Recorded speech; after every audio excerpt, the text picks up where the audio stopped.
Ladies and gentlemen, the program will begin shortly.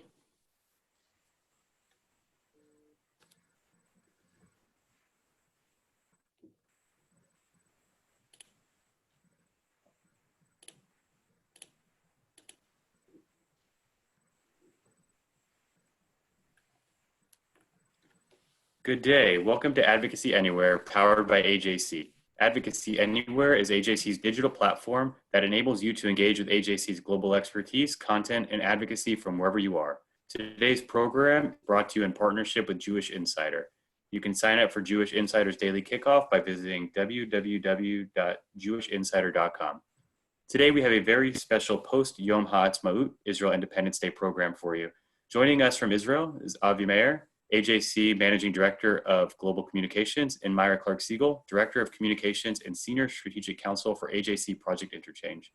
Avi and Myra are here to teach Hebrew 101, useful and fun words and phrases that you can use during your next trip to Israel or in daily conversation with your colleagues, family, and community. If you have any questions throughout the program, you may email your question to questions@ajc.org. That's questions plural. Avi, Myra, class is in session. Thank you, Daniel. Hello, Myra. Shalom. Thank you all for joining us. We're both very excited to be here with you. I'm speaking to you from Jerusalem. Thought I'd take just a few moments to talk a little bit about my personal background, and Myra will do the same, and we'll jump right into it. So again, my name is Avi Mayer. I'm AJC's Managing Director of Global Communications. As I said, I'm based here in Jerusalem. I've actually been living here for most of my life, but as you may be able to tell from my accent, I was not born here.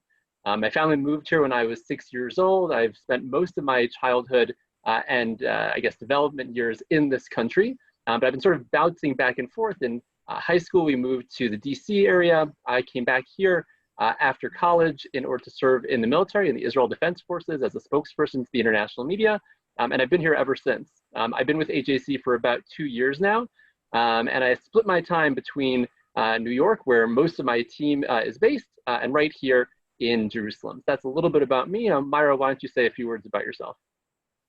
Toda, Avi. Thank you, Avi. And welcome to all of you for this session. We're really delighted to do a little bit of conversational Hebrew with you all. Also, I want to welcome everybody for joining us. My name is Myra Clark-Siegel, and I'm Communications Director and Senior Strategic Counsel for AJC Project Interchange. Like Avi, I am an immigrant to Israel, or an Olah, which is the term that we use for someone who immigrates to Israel. You make Aliyah, you actually go up. You ascend when you make Aliyah or immigrate to Israel. I did so in January of 1994, believe it or not, 95. So I've been here a long time, also bouncing back and forth between actually East Africa, the US, and Israel over those years. And so Avi and I thought that since both of us have learned how to speak Hebrew, we thought that we would share some of that with you all. I'll also mention briefly that for Project Interchange is AJC's Israel Educational Institute. And if you want to learn more about Project Interchange, please go to ajc.org, and you can learn everything you want to know about AJC and Project Interchange together. Together, we bring leaders and connect them with Israel from all around the world. So with that, Avi, let's learn some Hebrew.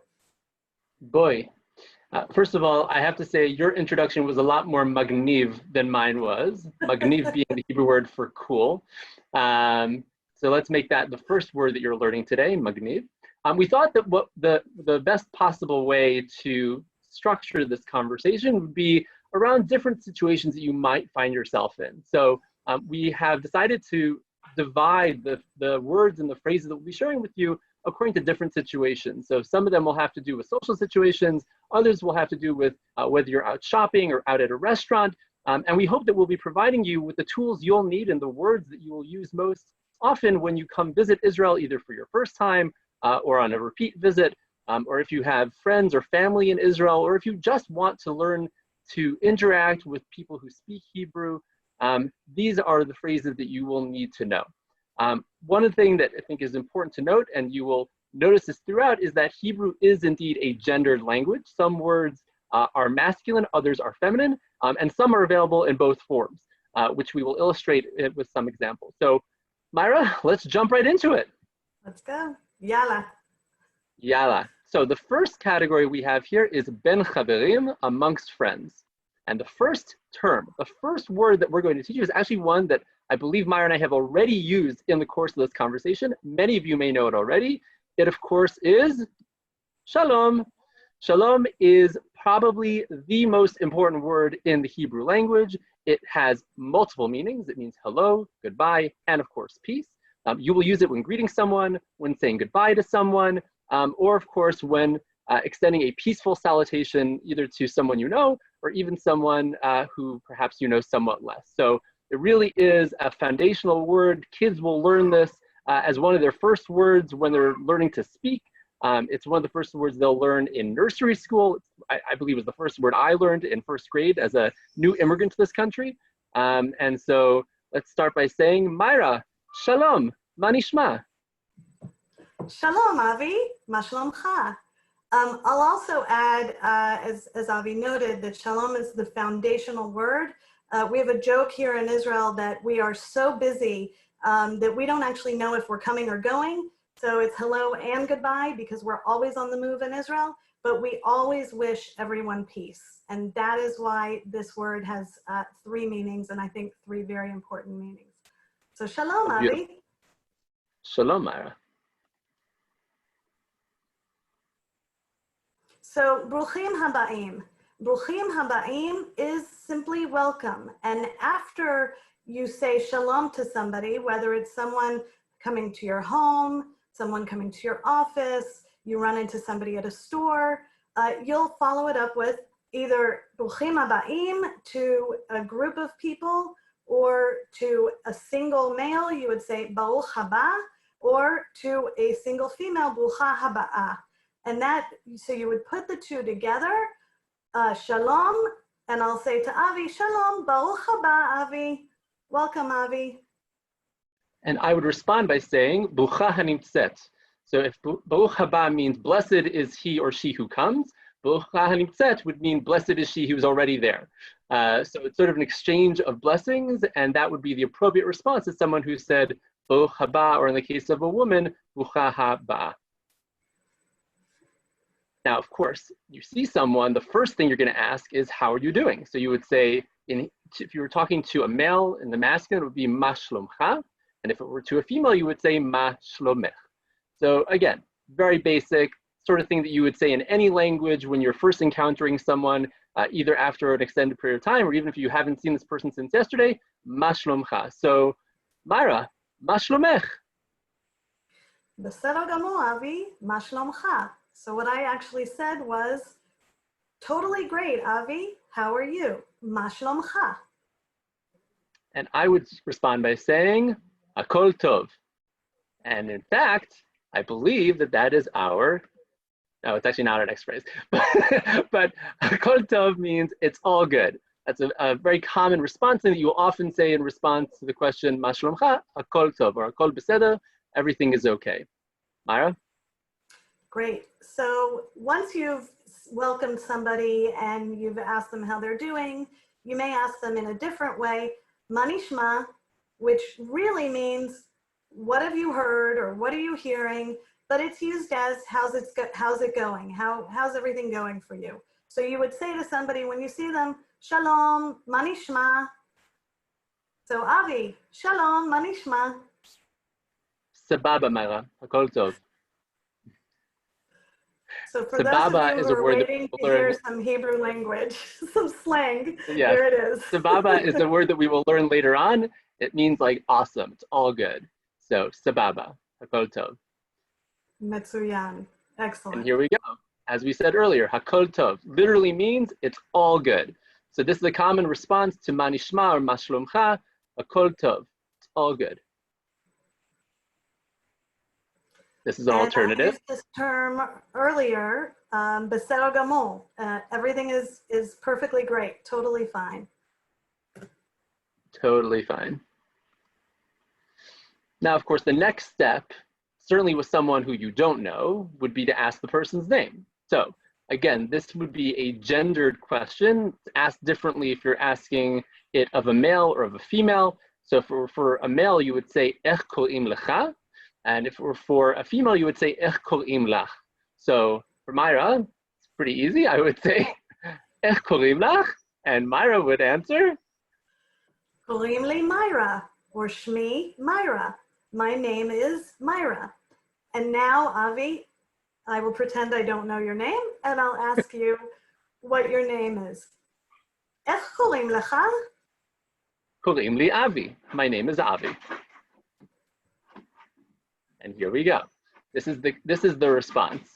Korim li means my name is, or I am called, and then you would fill in your name after that. So korim li Avi, korim li Myra. So slicha is a word that can actually be used in two ways. Let's say that you're asking somebody, you want to ask somebody a question, and they're in the middle of a conversation, or they're in the middle of doing something. So you can use it in that way and say, slicha, and then ask the question. Pardon me, excuse me. The other thing could be like a, oops, pardon me. So if you're getting on the bus and you trip over somebody, or you bump into somebody in a restaurant, and you can say, oh, slicha, so sorry, pardon me. So it can be used both ways. Bevakasha. This is, again, a word that has two different meanings. You can preface something, preface a request, or even end a request by saying, Bevakasha, would you please do something for me, or could you please address this request? And then if someone actually fulfills that request and gives you something that you've asked for, they will often say, Bevakasha, here you go, you're welcome. And this, again, is a very versatile word, and something that you will use very, very often in a variety of different contexts. Certainly if you would like to be on positive terms with whoever it is that you're interacting with, you will use this term in order to ensure that you're being polite, that you're interacting in a positive manner. So, bevakasha, may I please do something, or you're welcome. Toda, toda rabah. So toda, just the word toda, is thanks. You'll hear it a lot. Toda, thanks. But if you really want to emphasize it, thank you so much, thank you very much, then you'll add rabah, which is a term for plural, actually. And so toda rabah would be many thanks, or thank you very much. So you can use the two terms interchangeably. There, again, one is just an emphasis, additional emphasis for those thanks that you're giving to somebody. So it could be, thanks for picking up my pen off the floor, or it could be, thank you so much for buying me dinner. Either way, you can use it either way. Right. Now, certainly if you're a tourist in Israel and you don't speak the language, you might want, despite our valiant efforts to teach you Hebrew, you may want to interact with people in English. So one of the first things you would say to someone while entering any kind of context would be to ask them whether they themselves speak English. And so you would say, Ata medaber in the case of a male, or At medaberet Anglit. Do you speak English? And if you're lucky, the answer will be not Ken, but yes. And you will then have perhaps an even easier time interacting with people or navigating around Israel. But we're fairly confident by the end of this lesson, you won't even need this phrase at all. Absolutely. And because Israel, I'll just add that because Israel has absorbed and integrated immigrants from so many countries, you can pretty much insert any language besides English, and chances are very high that you'll have an Israeli who is there and able to communicate with you in your native language. Boker Tov. So let's say that you're going to have a cup of coffee, or you're walking into your office, or you're dropping your kids off at school, and just like anywhere else in the world, you would say good morning. Boker Tov. Boker Tov, Avi. Boker Tov, the appropriate response, you can respond by saying the same thing. You can respond by saying Boker Tov back to the person who approached you, but the more appropriate or the more fitting response is boker o, which literally means a morning of light. So someone will say good morning, and you'll respond by saying a morning of light, boker o. So boker o, Myra. Now, of course, if you're going to sleep, if you're leaving someone, if you're parting ways at the end of the day, you would say laila tov, good night. There is, I believe, no equivalent to boker o for nighttime. You would not say laila choshech, would mean a dark night. That is not the kind of thing you would wish someone. So the appropriate response to laila tov is to say the same thing in return. Laila tov, Myra. Laila tov, Avi. Lehitraot. So lehitraot is see you soon. It's what you would say. So when you're leaving a place, when you're leaving a restaurant, when you're leaving a friend's house, whatever it is, you can say lehitraot, see you later, see you soon. It's kind of similar to hasta luego in Spanish, very similar usage. Indeed. Now, that exhausts our first category of phrases that will be used amongst friends. Now we're getting into some funner language that perhaps we would enjoy in less formal settings even than that. And that, of course, is slang. So our first slang phrase is balagan. This is a very commonly used term in Israel, because there's an awful lot of it in a whole lot of different settings.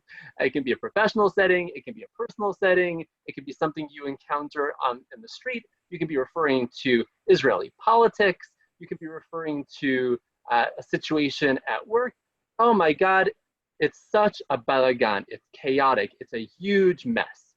And of course, again, this is something that you would use in a variety of different contexts, and Myra and I am sure will use this multiple times a day to refer to a whole variety of different things. Definitely. And for those of you who are big fans of the TV show Fauda, Fauda means chaos. So that is the Arabic equivalent of balagan.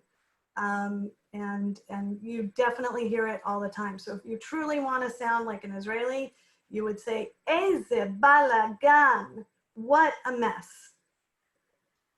I'll also mention, by the way, that all of the words that we're using on this PowerPoint can be made available to all of you afterwards. So don't feel like you have to take notes on any of this. We absolutely have this ready for you all, and we will share it afterwards. Absolutely. So I'll pick this one up, yalla. Yalla is one of the, again, a very often used word. It's let's go. Yalla, let's go. And in fact, one of the shortest sentences that is used in Israel, but is an amalgamation of English, Hebrew, and Arabic is tov yalla bye, which actually uses Hebrew, Arabic, and English. Yalla comes from Arabic, but it has been very much adopted into Israeli vernacular, into Hebrew vernacular, and you'll hear it all the time. Yalla. Yalla. Let's move on to the next slide. Yalla. Sababa. Now this is I believe we referenced this earlier. This is one of those cardinal Israeli words. Everyone needs to know this word. It means things are great. So when someone says manishma and you say sababa, you are conveying that you are in a great mood. Everything is going well. You can also say sababa in response to a question about whether you want to do something. You'll say, sababa, that sounds like a great plan. Let's do it. Let's go for it. So sababa, a great word to express positivity and enthusiasm, and something you will hopefully use a great deal during your time in Israel. Achla, fantastic. It sounds as great as it is. You know, it's an onomatopoeia, basically. Achla is just terrific. So again, if you're saying, in response to somebody asking how you're doing or how the situation is, you can use sababa or achla interchangeably. A great tip right there. Chaval al hazman. Now, this is one of those phrases that actually has nothing to do with what the words literally mean. The words literally mean it's a shame for the time, a shame over the time. You would, of course, not use it in that context. When you would say is chaval al hazman, something is awesome. You know, you went to a restaurant and your meal was chaval al hazman. Or, you know, you're having a really great experience with a friend. You're going to a fantastic concert. You would say, my God, this concert is chaval al hazman. So you would use that in a variety of different contexts. And again, hopefully you'll have so many positive experiences during your time in Israel, you'll find many opportunities to use this phrase. Or even about, if you're asking somebody about this Hebrew lesson, then they could Correct. say, chaval al hazman. Absolutely. This lesson is absolutely chaval al hazman. Kapara alecha, or kapara alaych. This is a very commonly used phrase of affection, sort of like sweetheart or my heart, my dear. Interestingly, it is used both for people who are very close to you. It could be for a family member or a stranger.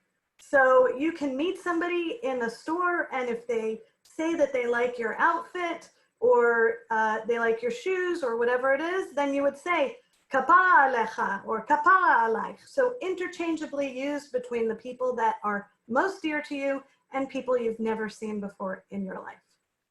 Some of you may recall that when Netta Barzilai, our representative to the Eurovision 2 years ago, completed her song, she ended it by saying, Kapara alechem. She was saying it to all of Europe. I love you all. You're all my sweethearts. And it, of course, endeared her to many Israelis as well as to many Europeans who learned this phrase for the first time in their lives. Kapara alechem. Now, this is a very informal way to refer to someone you're encountering. You would either say achi for a guy, for a male, my brother, or achoti, my sister. And this is, again, if you see someone and you're having an informal interaction with them, you might throw this in a few times to show that you're folksy, you're fun, someone who they would want to spend time with. So you would add achi to show that sort of kinship and that connection in a very, very informal way. Achi, achoti. Very, very common certainly amongst young people, teenagers, and amongst those who are just trying to be cool. Also very helpful when you can't remember somebody's name and you say achi, and that's a good way to cover for it. Absolutely, absolutely. So we learned about balagan, which is when there's chaos. Another way to refer to that kind of chaotic situation or a frustrating situation is to say, Eze basa, what a bummer. Another way that you can also say it is drop the Eze at the beginning and just say basa, bummer. Believe me, these are all words that you will hear very frequently. And so these are the true terms that you'll start to pay attention to it when you're walking around, whether it's Jerusalem, Tel Aviv, Haifa, Eilat, and you'll be already prepared for your conversations in Israel. Although hopefully you'll have very few disappointments, so not many opportunities to use this. Absolutely.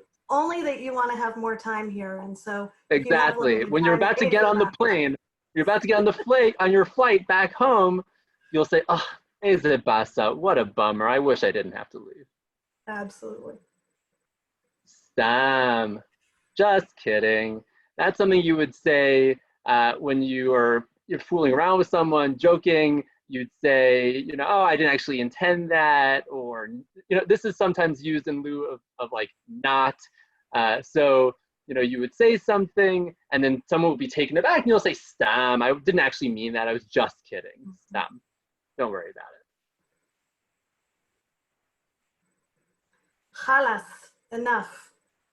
When you want to end a conversation, when you've had it up to here, any of those situations, chalas. Another term, by the way, that is used interchangeably is dai, which means enough. And for anybody who recently celebrated Passover Seder and you sang Dayenu, that song literally means it would have been enough for us, dai, and the enu part is for us. So again, you'll hear chalas or dai, or even maspik, which is another way of saying it.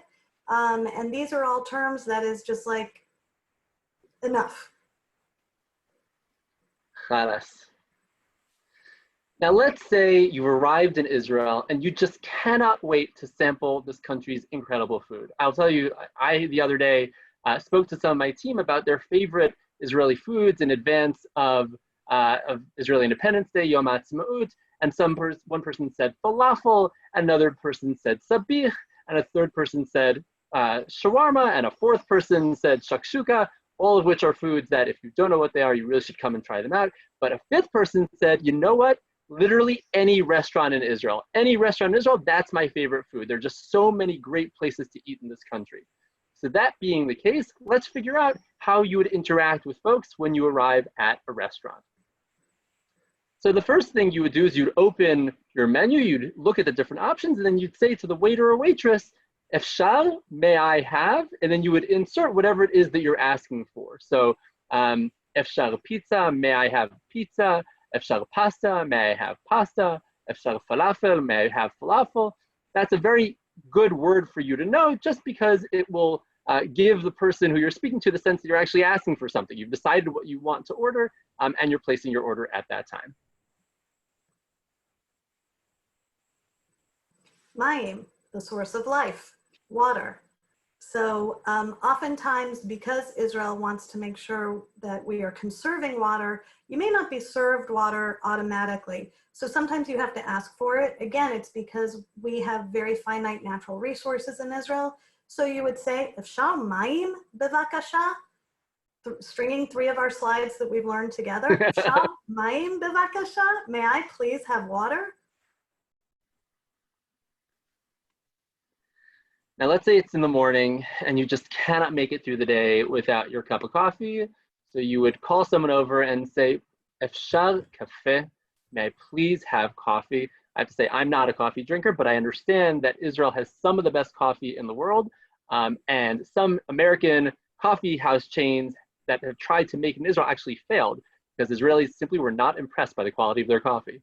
And so there are plenty of native Israeli coffee house chains. And I encourage you to come and check them all out. They tend to be really fun environments and of course have really great coffee.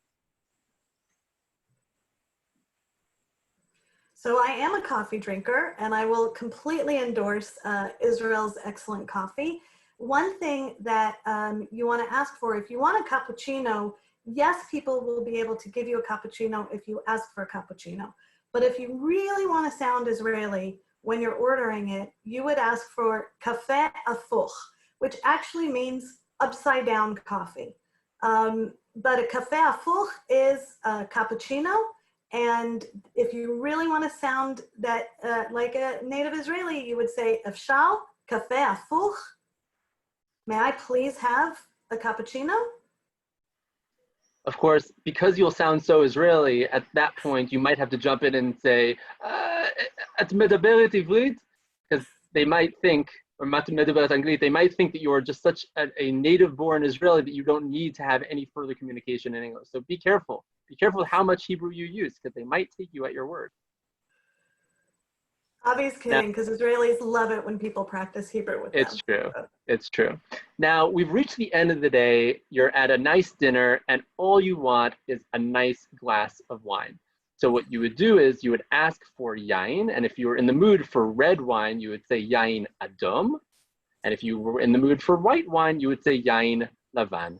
Now, again, Israel is legendary at this point for having some of the best wines in the world. They are award-winning wines. We actually have several wine regions even within our tiny country, which is about the size of New Jersey. There's several different wine regions with several different characteristics. And I strongly encourage you to either seek out a local Israeli wine wherever you might be, or when you come to Israel, stock up, and you, I'm sure, will enjoy all the wonderful wine that this country has to offer. Absolutely. So when you're at a restaurant or you're having dinner with friends or even a Shabbat dinner with friends, and you're about to start, you will often hear people say, biteavon, which is bon appetit. And really, it's very commonly used. And while there's no exact English translation, because of course, bon appetit is in French, Biteavon is used very frequently, and you would say tada, or just start eating. And at the end of the meal, if you want to signal to the waiter or waitress that you are ready for your check, you would say cheshbon bevakasha, check please. Of course, you could also do that universal symbol of just waving your hands in the air.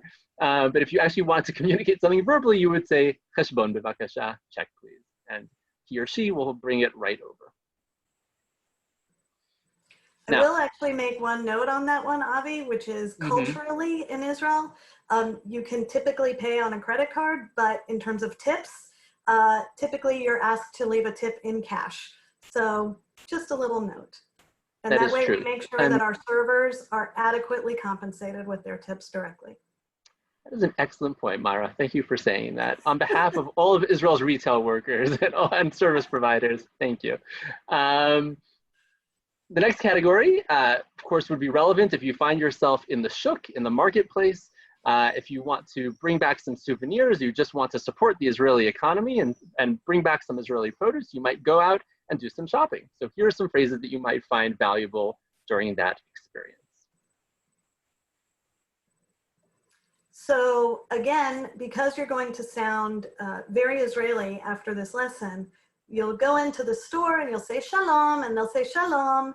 And then if you're looking for something specific, you'll ask, yesh lachem simla shchora? Do you have a black dress? Or if you walk into a place and you want to see if they have phenomenal kube, which is an incredible dish of a soup that has meatballs in it that you have to try. As Avi was talking about different Israeli foods, I highly recommend it. So you can go into a restaurant and ask, yesh lachem kube or yesh lachem falafel? Do you have, insert whatever it is that you're looking for there. And of course, the answer will always be Ken. Yes, they will always have everything you're looking for, except the rare occasion when the answer might be No. And that might be followed up by mitzta'el or mitzta'elet, I'm sorry. And mitzta'el would be from a male, or mitzta'elet from a female saying it. Lo mitzta'elet. I'm sorry, I don't. But you'll never encounter that. Never. Now, when it comes down to it, you want to know how much something's going to cost, right? You don't want to just throw money around, although, of course, as a beneficiary of taxes in this country, I would be happy for you to spend as much money in this country as you possibly can. However, you might want to ask how much something will cost, and so you will say, kama ze ole, how much does it cost? And that can be about a dish, it can be something that you will be buying in a clothing store, a souvenir, really about anything. You could point at something, or you could bring something to the cashier and ask, kama ze ole. By law, Israeli businesses are required to show the prices on items. In fact, many do not. So when you bring it to the cashier, just ask this question and they will give you an answer based on the value of the item and how much they think that you will be willing to pay. Kartis Ashrai, a very important term, credit card. So you can usually pay for most things with Kartis Ashrai, with a credit card, or you can go to the ATM and get cash. And get mizuman, cash. Okay, Myra, over to you. So Avi and I wanted to wish everybody, first of all, a Yom HaAtzmaut Sameach, happy 72nd birthday to Israel. And the official anthem of Israel is Hatikva, which means the hope. And this is Israel's national anthem. So we wanted to talk to you about the words of Hatikva. We'll learn the words together, both in Hebrew and in English, but we thought that it would be good to share a little bit of background with you about Hatikva, because so little is known about Hatikva, actually. So there's a real question. How do you think an obscure Romanian folk melody, a 16th century Italian song, and a drunk romantic poet all combined to create Hatikva, Israel's national anthem? You don't normally hear about that trilogy when you're thinking about a country's national anthem. But in fact, those all came into play with Hatikva. Because the reality is that perhaps no poem has had as much of an impact on the Jewish community globally as Hatikva or the Hope. Israel's national anthem really reaches anybody who knows the words and who knows the meanings and who hears the melody, I think, to the depths of the collective Jewish soul.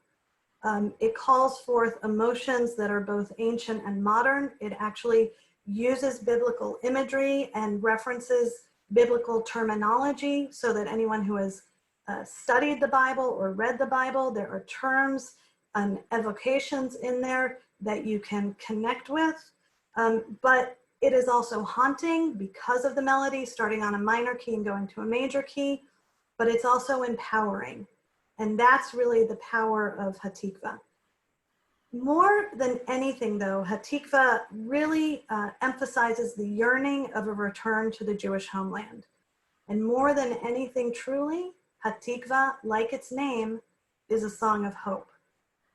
So I thought that I would talk for a minute about some of this history and background before we actually learn Hatikva. Hatikva began actually around 1878 as a 9-stanza poem written in Romania by the poet Naftali Herz Imber. And it's a rare case of actually bottom-up creativity because Naftali Herz Imber came to pre-Israel, pre-state Israel, and he was working on the poem, and then the town of Rishon LeZion, the first city of Zion, was established. He read the poem to some farmers. They became very enamored to it by the poem, and then someone set it to music. Then it gained in popularity further. What's interesting is that when Naftali Herz Imber wrote this, he actually called it Tikvatenu. It wasn't called Hatikva. It was called Tikvatenu, which is our hope. Like we learned, Dayenu it would have been enough for us. Tikvatenu, our hope.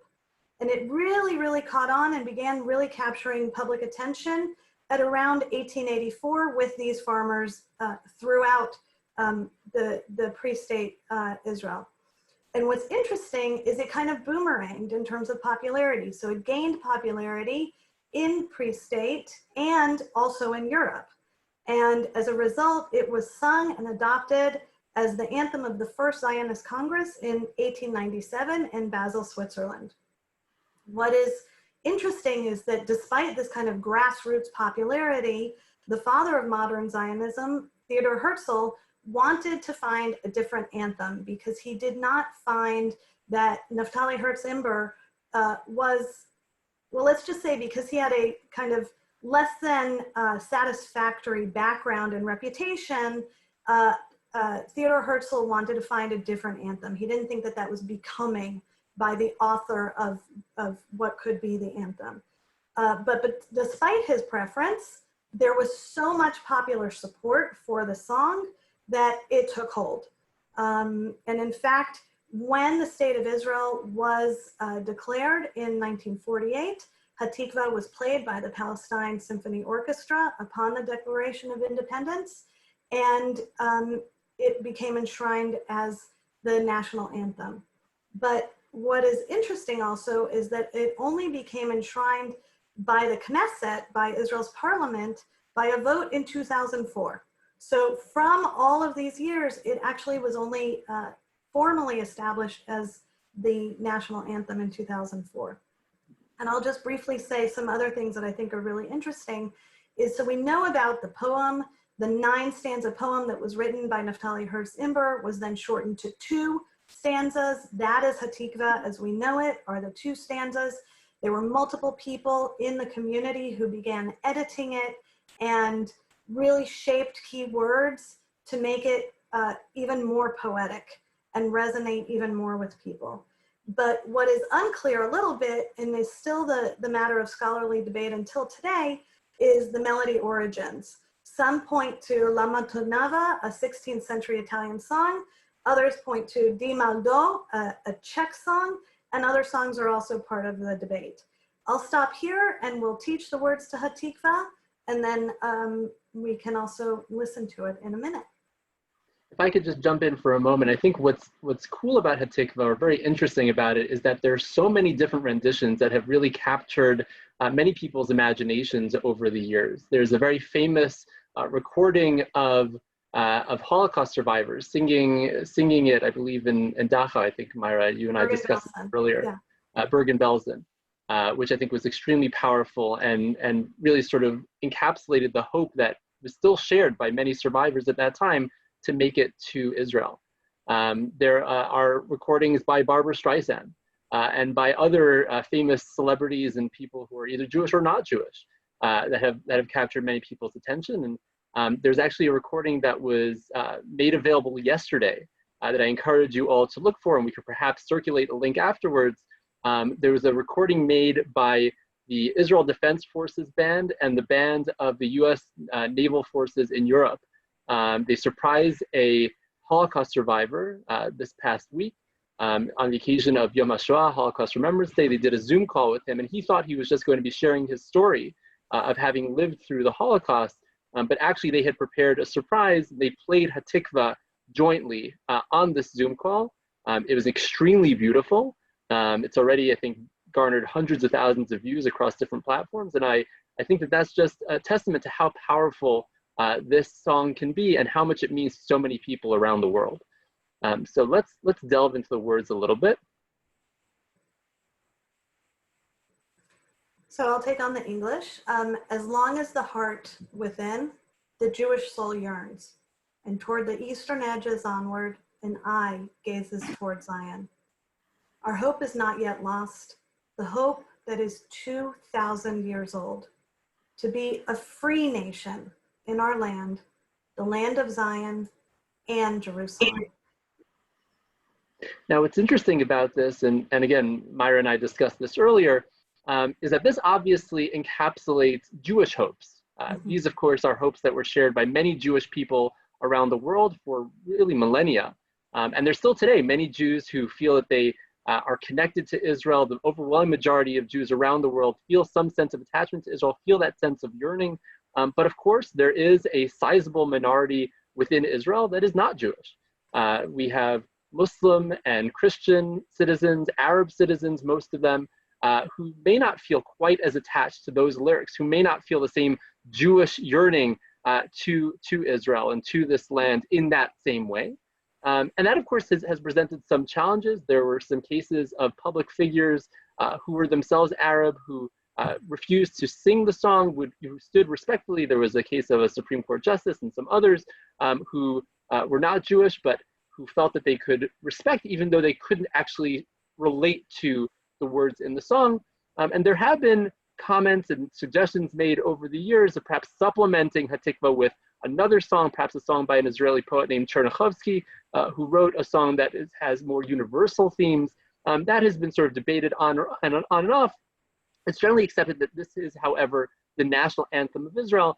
And I think similar to anthems in other countries, that may have lyrics that are viewed as either objectionable or unrelatable to some citizens. So if you think of the British national anthem, God Save the Queen. Well, what does that say of people who don't believe in a God, who don't believe that there is a deity and who can't relate to those lyrics? I think the answer is that the songs, the anthem, sort of take on a life of their own. And they become something that transcends national or religious divides within a country and become something that really represents the general sentiment of all citizens, be they of certain religions, ethnicities, or beliefs. And I think that that's something that we can certainly apply to Hatikva as well. There are certainly many Israeli citizens who are not Jewish who do in fact feel that this does encapsulate their sense of pride in Israel, even though it refers to Jewish themes. I think that's something that we can certainly take with us as we think about this anthem. Definitely. I want to add one other thing to what Avi said, which I think what you said, Avi, is so important, which is that unlike some other national anthems, which talk about a calling to arms or success in the military battle. You see here that there are no words about wars. There's no words about military. It is truly all about hope. And I think that that's what really resonates with people, is a hope for tomorrow and a hope for freedom. Now, we thought you'd enjoy hearing a particularly beautiful recording of Hatikva, so bear with us as we open that link.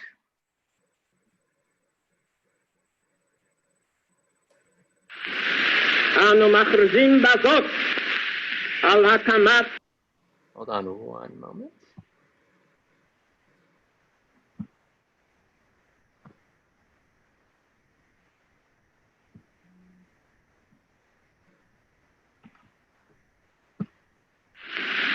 אנו מכריזים בזאת על הקמת מדינה יהודית בארץ ישראל, היא מדינת ישראל.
And that brings us to the end of our presentation. We hope you've enjoyed it. Myra, toda rabah, you've been an excellent partner.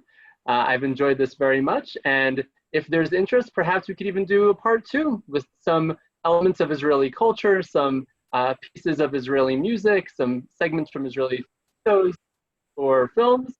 And we hope that we will have that opportunity in the near future. Toda lecha and shalom. Shalom indeed. Toda rabah, Avi and Myra. Thank you, everyone. I also want to thank our audience for joining us today. To support AJC's vital work around the world, please visit ajc.org/donate. You will not want to miss our next Advocacy Anywhere program, which will take place later today at 3:00 p.m. Eastern Time. Following a major announcement by the German government today, banning all Hezbollah activities on German soil, our program will feature a timely conversation with Emily Haber, German ambassador to the United States, in conversation with AJC CEO David Harris.